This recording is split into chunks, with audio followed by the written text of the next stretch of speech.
കേരളത്തെ 10 വർഷം കൊണ്ട് 25 വർഷം പിന്നോട്ടടിപ്പിച്ചതാണ് ഇടത് സർക്കാരിന്റെ നേട്ടമെന്ന നിയുക്ത NDA സ്ഥാനാർത്ഥി ശോഭ സുരേന്ദ്രൻ. പാലക്കാട്ടെ MLA-മാർ വികസനം മുടക്കികളെന്നും ശോഭ. പാലക്കാട് MLA രാഹുൽ മാങ്കൂട്ടത്തിനെതിരെ BJP നടത്തിയ കുറ്റവിചാരണ സദസ് ഉദ്ഘാടനം ചെയ്ത് സംസാരിക്കുകയായിരുന്നു ശോഭ സുരേന്ദ്രൻ. പാലക്കാട് നിയോജക മണ്ഡലത്തിൽ NDAയ്ക്ക് ആധികാരിക വിജയമുണ്ടാവുമെന്നും ശോഭ സുരേന്ദ്രൻ പറഞ്ഞു.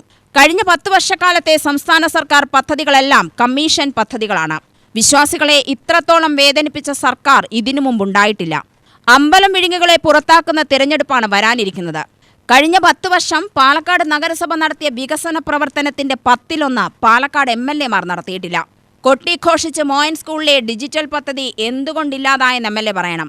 ടൗൺ ഹാൾ ഉൾപ്പെടെയുള്ളവയുടെ ദുരവസ്ഥയ്ക്ക് കാരണവും MLA-മാരാണ്. കേരളത്തിൽ വികസനം എത്തിച്ചത് മോദി സർക്കാരാണ്. ദേശീയപാത വികസനവും ജൽജീവൻ മിഷൻ പദ്ധതിയും അതിന്റെ ഉദാഹരണങ്ങളാണ്.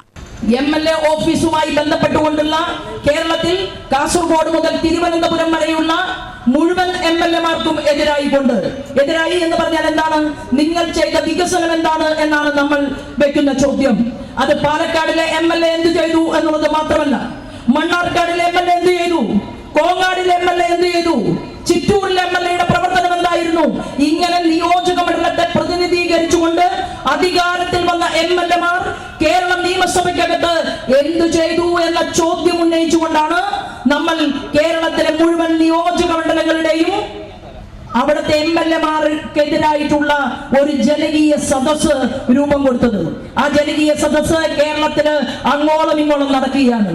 ചില ജനകീയ സദസ്സുകൾ സംഘടിപ്പിക്കപ്പെടുന്നതിന് മുൻപ് തന്നെ കോൺഗ്രസിൽ നിന്നും മാർക്സിസ്റ്റ് പാർട്ടിയിൽ നിന്നും മറ്റു ചെറിയ പാർട്ടികളിൽ നിന്നുമൊക്കെ വലിയ വലിയ ആളുകൾ നമ്മുടെ പാർട്ടിയുടെ കൊടി പിടിക്കാൻ തയ്യാറായിക്കൊണ്ട് ഭാരതീയ ജനതാ പാർട്ടിയാകുന്ന കാഴ്ച എനിക്കും നിങ്ങൾക്കും കാണാൻ സാധിച്ചു എന്നുള്ളതാണ്.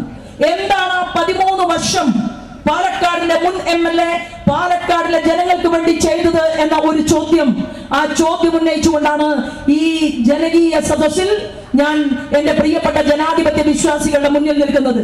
13 വർഷം ഷാഫി പറമ്പിൽ MLA ആയിരുന്നു.